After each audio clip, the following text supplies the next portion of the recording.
Hey everyone. So usually when people want to talk about composting, you know, we want to try something easy just to get our feet wet. So I thought I'd share what I think is probably the easiest and definitely the cheapest way of composting.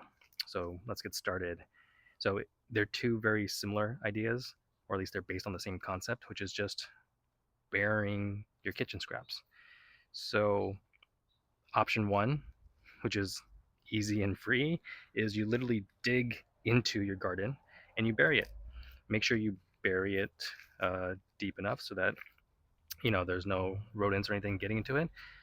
But that's it. You just leave it there. You let it decompose. You know let the ground absorb all the nutrients that are there, and you're pretty much done.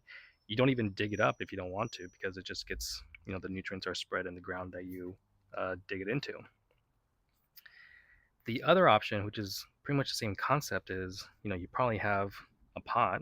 In this case, I have a fabric pot right here that's 15 gallons, but you probably have some pots somewhere else. What you can do is fill up a little bit of it with dirt. So that's what I have here. And in my case, I had a watermelon that went bad.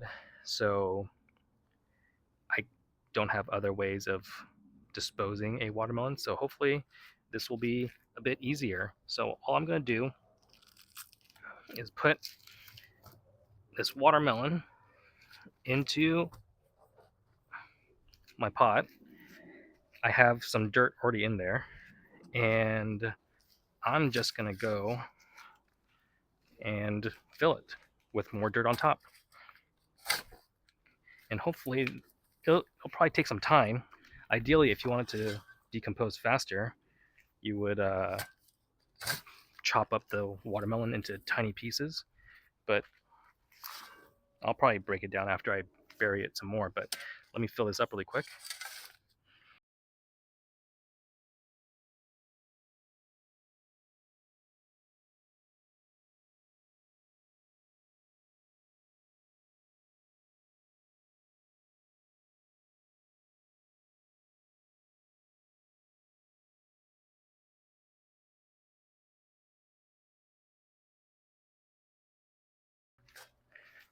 All right, now that I've filled it up, I'm gonna kind of put the shovel in to kind of break it up a little bit. I'm sure I can puncture some more holes into the watermelon to help speed up the process.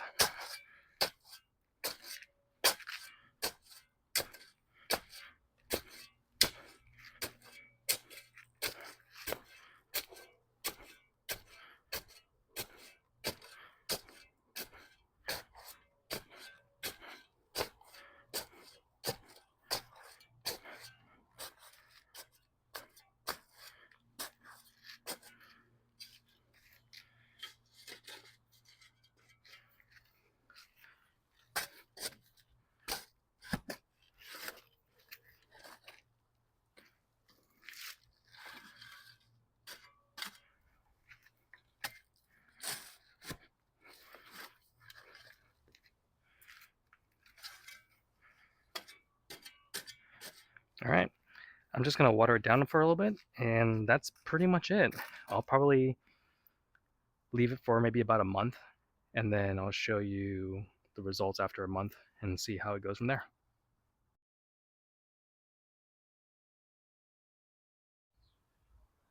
All right, so it's been 45 days since we buried the watermelon. Uh, Pretty much left it here the whole time.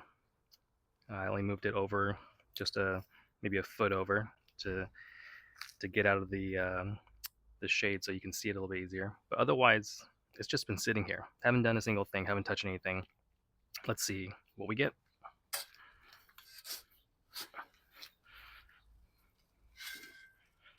Wow. All right. Just sifting through, I don't really see much of the watermelon at all. I am going to angle it just a little bit here, and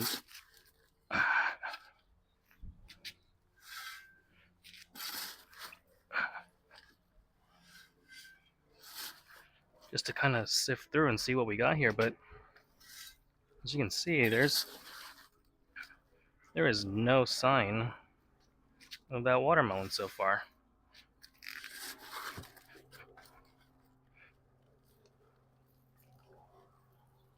It does feel a little moist, although the sprinklers have been hitting it, so that may not be specifically due to just the watermelon itself, but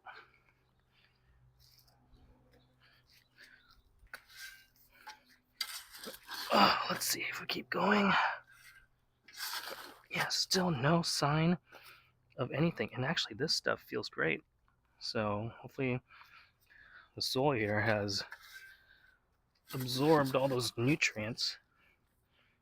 What is this? I think this is the closest thing that I've found so far. Oops. Which might be the skin, I think. That might be the only thing I got left. And hopefully you can, let me get a better angle. That feels like it might have been the skin of the watermelon.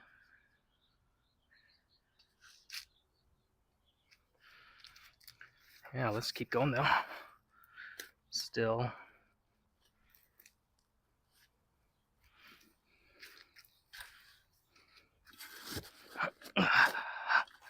Still nothing so far. Moving these bigger chunks, but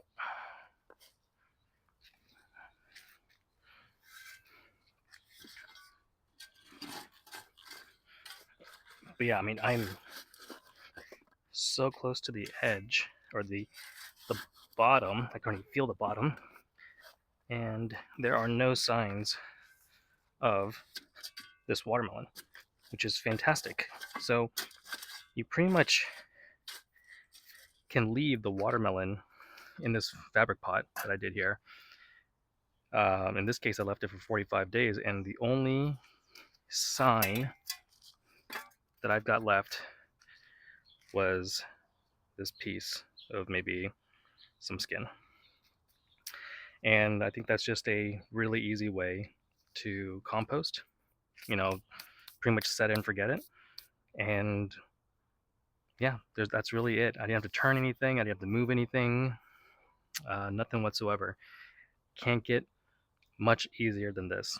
So hopefully that was helpful. Thanks everyone.